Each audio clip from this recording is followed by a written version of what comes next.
Hello everyone, welcome to learning twist. तो हम लोग शुरू कर रहे हैं क्लास 8 का chapter some natural phenomena. Okay, तो मैंने पढ़ा चुकी हूँ, वैसे मैं इसमें लाइटनिंग वगैरह के बारे में बताया है। उसका लिंक मैं वीडियो का आपको डिस्क्रिप्शन में दे दूँगी। ठीक है, अब हमें ये पढ़ाना है कि व्हाट कॉजेज एन अर्थक्वेक। उसमें अर्थक्वेक के बारे में बताया गया है कि अर्थक्वेक होता क्या है। तो ये अर्थक्वेक के कॉजेज़ हैं, मतलब क्या क्या कारण हैं अर्थक्वेक के और ये आता क्यों है। चलिए इसी को शुरू करते हैं कि my grand mother told me that the earth is balanced on the horn of a bull, and when the bull shift it to the other horn an earthquake takes place. How could it be true?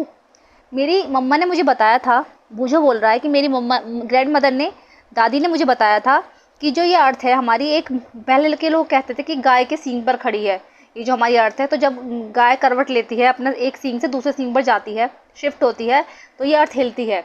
मतलब पुरानी मान्यताओं के हिसाब से, पर ऐसा कुछ नहीं है। पहले के लोग कहते थे, लेकिन ऐसा कुछ नहीं है कि बस ये सब तब भी होता है जब अर्थ की क्रस्ट में डिस्टर्बेंस होता है। ठीक है, तो तब जो है अर्थक्वेक आता है। और how could it be true, तो ये सच नहीं है। Okay, in ancient times people did not know the true cause of earthquakes. प्राचीन समय में जो थे लोग ना अर्थक्वेक्स के कारणों के बारे में नहीं जानते थे। There ideas were therefore expressed in mythical stories such as the one told by बूझो's grandmother। ठीक है, उनके जो आइडियाज़ थे वो पहले की माइथिकल जो स्टोरीज़ थी, ठीक है, जो धार्मिक स्टोरीज़ होती हैं, कुछ तथ्य होते हैं, कुछ रहस्य होते हैं, उसके हिसाब से जो स्टोरीज़ होती हैं, तो जो पहले के लोग थे वो इन सब से कहते थे। कोई कहता था गाय के सींग पर खड़ी है, ऐसी बहुत सारी मान्यताएं थी जो कि बूझो की ग्रैंडमदर ने उनको बताई थी। Similar myths were prevalent in other parts of the world. इसी तरीके के जो मिथ्स थे वो जो हमारे वर्ल्ड के अदर पार्ट्स हैं उनमें भी फैले हुए थे कि ऐसा भूकंप इसलिए आता है और ये होता है वो होता है, लेकिन ऐसा कुछ नहीं था। ओके, अब पहेली ने बोला है कि what could cause a disturbance inside the earth. तो फिर जो ये अर्थ में डिस्टर्बेंस होता है तो उसके क्या कारण है, उसका जो मेन कारण है वो क्या है। Now we know that the tremors are caused by the disturbance deep down inside the uppermost layer of the earth called the crust. Now we know, अब हम ये जान चुके हैं कि जो ट्रेमर्स आते हैं, ट्रेमर्स मतलब जब ट्रेमर्स आते हैं, जैसे कोई चीज़ हिलती डुलती है उसको ट्रेमर्स बोलते हैं। तो जब ये ट्रेमर्स आते हैं are caused by the disturbance deep down inside the uppermost layer of the earth. जो अर्थ की अपर मोस्ट लेयर होती है क्रस्ट, उसमें डिस्टर्बेंस के दौरान आते हैं। ठीक है, हमारी जो अर्थ है ऐसा नहीं है कि वो एक ही लेयर की बनी हुई है, उसमें बहुत सारी लेयर होती हैं। ठीक है, एक लेयर जैसे ये हो गई, फिर इसके नीचे की लेयर, फिर इसके नीचे की लेयर, इस तरीके से होती है। ठीक है, तो ये टॉप वाली जो लेयर होती है क्रस्ट होती है हमारी। कौन सी होती है, क्रस्ट। इसी लेयर में जब डिस्टर्बेंस होता है तो ये ऊपर अर्थ की सतह पर जाती है। ठीक है, और वहाँ जाकर जब धरती हिलती डुलती है तो ये जो है अर्थक्वेक आता है। ठीक है, अब जैसे स्ट्रक्चर ऑफ द अर्थ आप लोग याद कर लेंगे, बना के देखेंगे इसको। तो सबसे पहली जो लेयर है क्रस्ट है हमारी, ये मेंटल है। ठीक है, ये आउटर कोर होती है और ये होती है इनर कोर। ठीक है, और क्रस्ट में डिस्टर्बेंस होता है तब अर्थक्वेक आता है। The outermost layer of the earth is not in one piece. जो आउटर मोस्ट लेयर होती है वन पीस में नहीं होती है। इट इज़ फ्रेगमेंटेड, ये फ्रेगमेंटेड होती है, इसके मतलब ये पीसेज में बटी हुई होती है। Each fragment is called a plate. और जो हर जो फ्रेगमेंट होती है उसको हम प्लेट बोलते हैं। खाने वाली प्लेट नहीं है ये। ठीक है, अर्थ की जो लेयर है वो जो है उसकी जो लेयर है अर्थ जो है कई लेयर्स में डिवाइड होती है, तो ये फ्रेगमेंटेड होती है। और जो जो एक एक फ्रेगमेंशन होता है, एक एक फ्रेगमेंट को प्लेट बोलते हैं। These plates are in continual motion when they brush past one another. तो क्या होता है, ये प्लेट्स जो होती हैं, ठीक है, कंटिन्यूअसली जो है मोशन करती रहती है। ठीक है, तो क्या होता है, जैसे मान लीजिए ये प्लेट्स बनी हुई हैं और एक इसके बराबर में प्लेट्स हैं ना, तो जब ये मोशन करेंगी तो ये एक दूसरे से टकराती हैं। ठीक है, तो जब ये एक दूसरे से टकराएंगी तो अर्थक्वेक आता है। ये बोलते हैं कि प्लेट्स एक दूसरे से टकराएंगी। या फिर मान लीजिए इसके नीचे एक प्लेट है, ये बराबर से एक प्लेट है, अगर प्लेट साइड से होकर गुजर रही है, चलती हैं आप, ये प्लेट्स जो है मोशन करती रहती हैं। बताया इसमें कंटिन्यूसली मोशन होता है। अगर ये चलेंगी तो ये एक दूसरे से रगड़ लगती है, उनकी टकराती हैं एक दूसरे, या रगड़ खाती हैं, फिर वो एक दूसरे के ऊपर चढ़ जाती हैं। तो इसी वजह से जो है अर्थक्वेक आते हैं। और ये देखो दिखाई रखी है इसमें अर्थ की प्लेट्स दे रखी हैं, तो कई प्लेट्स में डिवाइड होता है। ठीक है, यूरेशियन प्लेट, अरेबियन प्लेट और इंडियन प्लेट। ठीक है, इस तरीके से होता है। Okay, a plate goes under another due to the collision.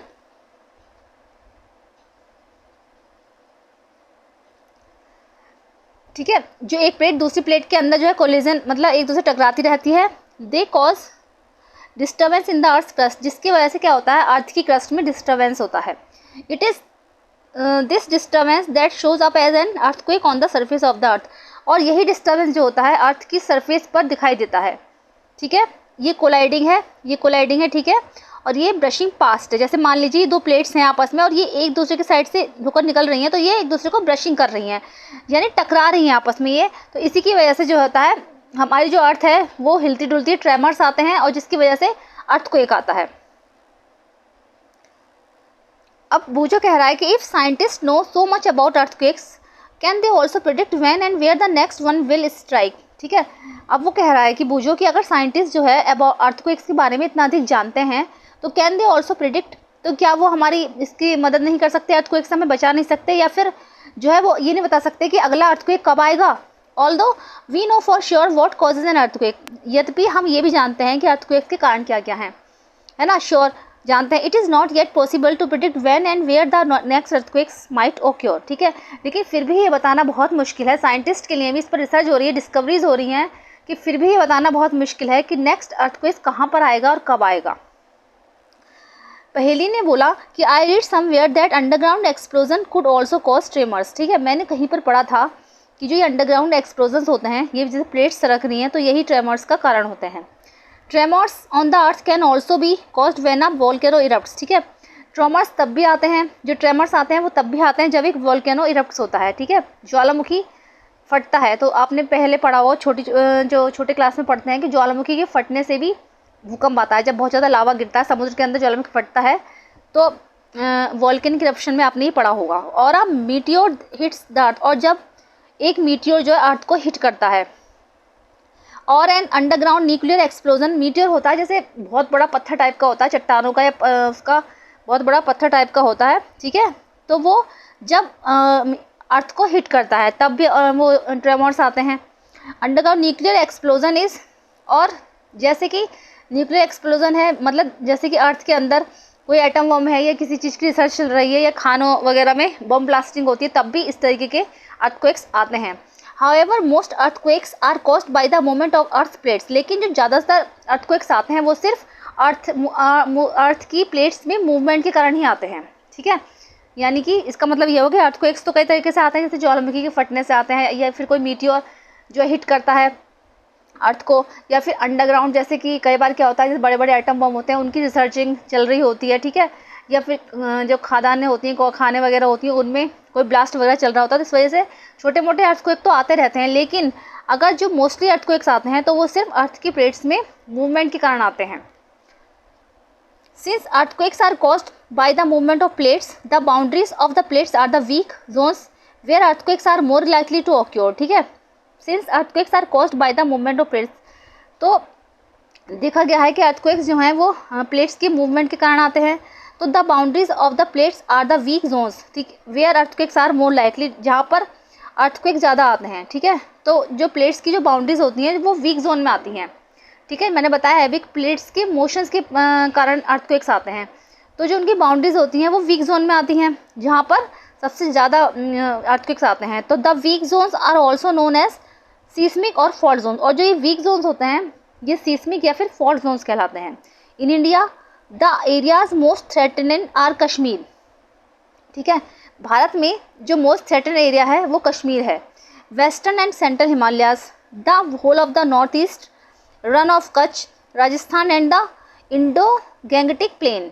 ठीक है, some areas of south India also fall in the danger zone. ठीक है, ये सारे जितने भी एरियाज़ हैं ये सब जो है वीक जोन में आते हैं, यहाँ पर भूकंप ज़्यादा से ज़्यादा आते हैं। और कुछ एरियाज़ हैं साउथ इंडिया के, मतलब ज़्यादा एरियाज़ में तो नहीं आता है यहाँ पर, लेकिन कुछ एरियाज़ हैं साउथ इंडिया के जो कि डेंजर जोन में आते हैं। ठीक है, तो ये याद कर लेना आप कहाँ पर भूकंप ज़्यादा आते हैं और कौन कौन से एरिया डेंजर जोन में आते हैं। ठीक है, the power of an earthquake is expressed in terms of a magnitude. अब ये जो अर्थक्वेक की जो पावर होती है, मतलब कितनी पावर का वो आया है, तो उसको हम मैग्नीट्यूड से नापते हैं on a scale called the Richter scale, और जिस स्केल से नापा जाता है उसको रिक्टर स्केल बोलते हैं। तो ये क्वेश्चन भी बहुत आता है कि भूकंप की तीव्रता को किससे नापते हैं, या फिर अर्थक्वेक का जो मैग्नीट्यूड है उसको किससे नापते हैं, या उसको नापने वाले यंत्र का क्या नाम है। तो वो एक स्केल होता है जिसको रिक्टर स्केल बोला जाता है। Really destructive earthquakes have magnitudes higher than 7 on the Richter scale, ठीक है। सबसे ज़्यादा जो डिस्ट्रक्टिव अर्थक्वेक्स होता है उसका जिसका मैग्नीट्यूड 7 से भी ज़्यादा ऊपर होता है, ठीक है। अगर वो 7 से ऊपर है उसका मैग्नीट्यूड, तो रिक्टर स्केल पर अगर वो 7 से ऊपर है तो वो ज़्यादा डिस्ट्रक्टिव अर्थक्वेक्स माना जाता है। Both Bhuj and Kashmir earthquakes had magnitudes greater than 7.5। अब जो ये भुज में जो अर्थक्वेक आया था उसने सब कुछ तबाही मचा दी थी और जो कश्मीर में आया था उसका जो मैग्नीट्यूड था वो 7.5 से भी ऊपर था, इसीलिए उसने इतनी तबाही मचाई थी, ठीक है। चलिए आगे बढ़ते हैं। Okay, the tremors produce waves on the surface of the earth. अब ये ट्रेमोर्स आते हैं ये अर्थ की सरफेस पर वेव्स सी टाइप के बनाते हैं, ठीक है। इस तरीके से ये जो है इस तरीके से गोल गोल गोल गोल इस टाइप की वेव्स बनती हैं और वो ऊपर जाके अर्थ की सरफेस से टकराती हैं, जिस वजह से भूकंप आते हैं, ठीक है। तो these are called seismic waves. इन वेव्स को सिस्मिक वेव्स बोला जाता है, ठीक है। अगर आ जाए क्वेश्चन कि व्हाट आर सिस्मिक वेव्स, तो the tremors produce waves on the surface of the earth, these are called seismic waves. The waves are recorded by an instrument called the seismograph. और ये वेव्स जिससे record की जाती हैं उसको एक instrument होता है जिसको सिस्मोग्राफ बोला जाता है, ठीक है। The instrument is simply a vibrating rod और a pendulum which starts vibrating when tremors occur. इसमें क्या होता है, इंस्ट्रूमेंट में एक सिंपली एक वाइब्रेटिंग रॉड लगी होती है, ठीक है। इसमें एक वाइब्रेटिंग रॉड लगी होती है और एक पेंडुलम होता है विच starts vibrating when tremors occur. तो क्या होता है मैं बताती हूँ। इसमें एक तो स्ट्रिंग होता है, एक रॉड लगी होती है और एक ही पेंडुलम होता है, और यहाँ पर एक रोटेटिंग ड्रम होता है। जैसे ही ट्रेमर्स आते हैं, ठीक है, तो इसमें जो है वाइब्रेशन होने लगती है, ओके। और यहाँ पर लगा होता है पेन जब लगा होता है तो, और ये जो होता है पेपर, चार्ट पेपर के ऊपर ये होता है, तो ठीक है। तो जैसे ही ट्रेमर्स आते हैं तो इसमें जो वाइब्रेशन होगी, स्ट्रिंग से लेकर इसमें वाइब्रेशन होगी, तो जो पेन होता है, पेन जो है नोट कर देता है चार्ट पेपर पर कि कितने मैग्नीट्यूड का वो आया है, भूकंप कितने मैग्नीट्यूड का है, ठीक है, कितनी तीव्रता का भूकंप है या कितने मैग्नीट्यूड का अर्थक्वेक आया है। A pen is attached to the vibrating system. इस वाइब्रेटिंग सिस्टम से अटैच एक पेन लगा होता है। The pen records the seismic waves on a paper which moves under it, ठीक है। और ये पेन जो होता है सिस्मिक वेव्स को रिकॉर्ड करता है, ठीक है, कितने मैग्नीट्यूड की हैं ये। इसमें एक स्केल लगा होता है, ये लगा इसमें स्केल, ठीक है। इस पर ये नोट करता है कितने उसका जो है अर्थक्वेक आया है। By studying this waves scientist can construct a complete map of the earthquake, ठीक है। इसकी वेव्स की स्टडिंग करके जो साइंटिस्ट होते हैं वो एक कंप्लीट मैप बना देते हैं अर्थक्वेक का कि कितने मैग्नीट्यूड का जो है अर्थक्वेक वहाँ पर आया है। They can also estimate its power to cause destruction. और वो जो है इसकी पावर का भी, इसकी जो डिस्ट्रक्शन पावर है उसके भी कारणों का एस्टिमेट लगा सकते हैं। तो जो ये यंत्र है ये सीस्मोग्राफ है, ठीक है। ये सिस्मिक वेव्स को नापता है, इसकी वजह से हमें पता चलता है कि कितने मैग्नीट्यूड का अर्थक्वेक आया है, ओके। तो ये अर्थ का मैप है, ठीक है। इसमें क्या होता है अर्थ के मैप में, इसमें जो सबसे नीचे की जो लेयर होती है ना, ये फोकस होती है, यहाँ पर फोकस होता है अर्थक्वेक का। जैसे अर्थक्वेक आता है तो ये तो हो गया इसका फोकस, यहीं से लेयर उठती है, ये फोकस है, ठीक है। और जो यहाँ पर जिस लेयर में बीच में जो सेंटर बनता है इसका, ये एपिसेंटर कहलाता है, ठीक है। अगर ये क्वेश्चन आ जाए आपके एग्जाम में कि उसका जो मेन सेंटर होता है तो उसको क्या बोलते हैं, उसको एपिसेंटर बोलते हैं। और सबसे नीचे की जो लेयर होती है अर्थक्वेक की तो वो फोकस कहलाती है, ठीक है। और ये अर्थ की सरफेस हो गई और ये सीस्मिक वेव्स हैं, ये बनती हैं लगातार। जब ये वेव्स बनती हैं, रोटेट होती है, तो ये ऊपर की सतह से टकराती हैं और अर्थक्वेक आता है, ठीक है। Like many other scales in science, ठीक है, जितने भी स्केल्स हैं साइंस में उन्हीं की तरह Richter scale is not linear, ठीक है। रिक्टर स्केल भी लीनियर नहीं है। This means that an earthquake of magnitude 6 does not have 1.5 times to destructive energy of earthquakes of magnitude 4. In fact, an increase of 2 in magnitude means 1000 times more destructive energy. Therefore, an earthquake of magnitude 6 has 1000 times more destructive energy than an earthquake of magnitude 4, ठीक है। तो अगर Richter scale में मान लीजिए 6 का आ रहा है, नॉर्मली अगर 6 मैग्नीट्यूड का वो है अर्थक्वेक है और रिक्टर स्केल तक पहुँचकर 7 का हो गया तो ये 1000 गुना डिस्ट्रक्टिव हो जाएगा, ठीक है, ऐसा नहीं है। और ऐसे ही अगर जैसे 6 से लेकर रिक्टर स्केल तक 6.5 पहुंचा, ठीक है, 6 मैग्नीट्यूड का है और 6.5 पर पहुंच रहा है तो ये 500 गुना डिस्ट्रक्टिव होगा, ठीक है। तो सीस्मोग्राफ से यही सब चीज़ें नापी जाती हैं। ओके अब आता है प्रोटेक्शन अगेंस्ट अर्थक्वेक्स। अर्थक्वेक्स से बचने के लिए क्या क्या प्रोटेक्शन हमें लेने चाहिए। We know from the earlier pages that earthquakes can not be predicted. हमने पहले के पेजेस में पढ़ रखा है पीछे कि अर्थक्वेक्स को जो है प्रिडिक्टेड नहीं किया जा सकता, मतलब उससे बचा नहीं सकता, उसका हमें पता नहीं है कि वो कब आएगा, कहाँ पर आएगा। We have also seen that they can be highly destructive. बस हम इतना ही कह सकते हैं कि वो हाईली डिस्ट्रक्टिव हो सकता है। It is therefore important that we take necessary precautions to protect ourselves all the time. इसलिए ज़रूरी है कि हम जो है हर समय जितने भी प्रिकॉशंस हैं, नेसेसरी प्रिकॉशंस हैं, उनको हम समय समय पर लेते रहे। People living in seismic zones, जो लोग सिस्मिक जोन्स में रहते हैं, सिस्मिक जोन्स का मतलब है जो वीक जोन्स हैं, जहाँ पर सबसे ज़्यादा भूकंप आने की संभावना है, where the earthquakes are more likely to occur, जहाँ पर अर्थक्वेक्स आते ही रहते हैं या फिर बहुत ज़्यादा आते हैं, have to be specially prepared. वो वाले एरिया जो है स्पेशली प्रिपेयर्ड होने चाहिए। First of all the buildings in this zones should be so design that they can withstand major tremors. ठीक है, फर्स्ट ऑफ ऑल तो यह है कि वहाँ की जो बिल्डिंग्स हैं, उस एरिया की जो बिल्डिंग्स हैं, वो इस तरीके से डिज़ाइन होनी चाहिए जो कि अर्थक्वेक से बचा जा सके। जैसे कि जापान है, तो जापान में जो होते हैं हल्की हल्की छतें होती हैं, हल्के हल्के मटेरियल के या लकड़ी की हल्की हल्की छतें बनाई जाती हैं, जिससे कि अगर वहाँ पर अर्थक्वेक आए, वहाँ पर अर्थक्वेक्स बहुत आते हैं, तो वहाँ पर अगर अर्थक्वेक आए तो उनसे बचा जा सके, जान माल का ज़्यादा नुकसान ना हो। Modern buildings technology can make it possible. ठीक है, तो ऐसी जगह क्या होगा, मॉडर्न बिल्डिंग्स टेक्नोलॉजी होती है वही पॉसिबल हो सकती है। Okay, it is advisable to make the structure simply so that it is quake safe. ठीक है, तो ये एडवाइस किया जाता है कि बिल्डिंग्स का जो स्ट्रक्चर है वो सिंपल होना चाहिए, इससे कि हम जल्दी से जल्दी बच सकें।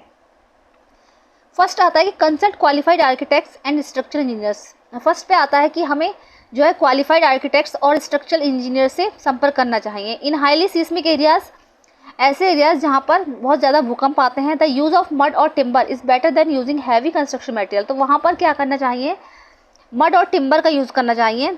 जैसे कि हैवी कंस्ट्रक्शन मटेरियल की अपेक्षा वहाँ पर जो घर बनाने चाहिए मड और टिम्बर के बनाने चाहिए, मतलब कीचड़, मिट्टी और जूट के बनाने चाहिए। ठीक है, वहाँ पर ये जो सीमेंट, बजरी, ईट पत्थरों के नहीं बनाने चाहिए। Keep roof as light is possible, और वो घर की जो छतें हैं वो जहाँ तक हो हल्की से हल्की रखनी चाहिए। In case the structure falls the damage will not be heavy. ठीक है, in case the structure falls, किसी भी परिस्थिति में अगर स्ट्रक्चर फॉल हुआ, गिरा, अगर अब वो अर्थक्वेक आया और वो गिर गए, तो जो डैमेज होगा वो ज़्यादा हैवी नहीं होगा।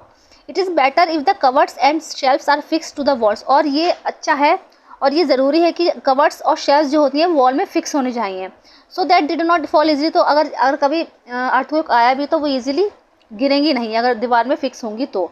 B careful where you hang wall clocks, photo frames, water heaters etcetera. अगर हम जब कभी वहाँ पर अगर ऐसे एरिया में रह रहे हैं और अगर वहाँ पर जैसे वॉल क्लॉक्स, फोटो फ्रेम्स या फिर वाटर हीटर्स लगाने हैं, तो उसके लिए ज़्यादा केयरफुल होना चाहिए, so that in the event of an earthquakes they do not follow on the people, जिससे कि वो ऐसे हैंग करने चाहिए कि अगर जैसे अर्थक्वेक आ भी रहा है तो वो लोगों के ऊपर ना गिरें। ठीक है, नेक्स्ट आता है कि since some buildings may catch fire due to an earthquakes, कभी कभी कुछ बिल्डिंग्स में क्या होता है, आग लग जाती है अर्थक्वेक के दौरान। तो it is necessary that all buildings, specially tall buildings, तो ये ज़रूरी है कि सारी ही जितनी भी बिल्डिंग्स हैं, स्पेशली टॉल बिल्डिंग है, fire fighting equipment in working order. तो वहाँ पर जब भी काम हो रहा हो तो फायर फाइटिंग इक्विपमेंट जो होते हैं वो लगे होने चाहिए। ठीक है, the central building research institute Roorkee, Roorkee में है ये। ठीक है, central building research institute Roorkee has developed know how to make quake resistant house. तो उन्होंने डेवलप किया था कि कैसे क्विक रेजिस्टेंट हाउस बनाए जा सकते हैं। In the event that an earthquake does strike, take the following steps to protect yourself. और अगर ऐसा हो जाए कभी कि जैसे कि अर्थक्वेक आ रहा है, ये एकदम से आ गया है, तो हमें कौन कौन से प्रिकॉशंस हैं जो रखने चाहिए।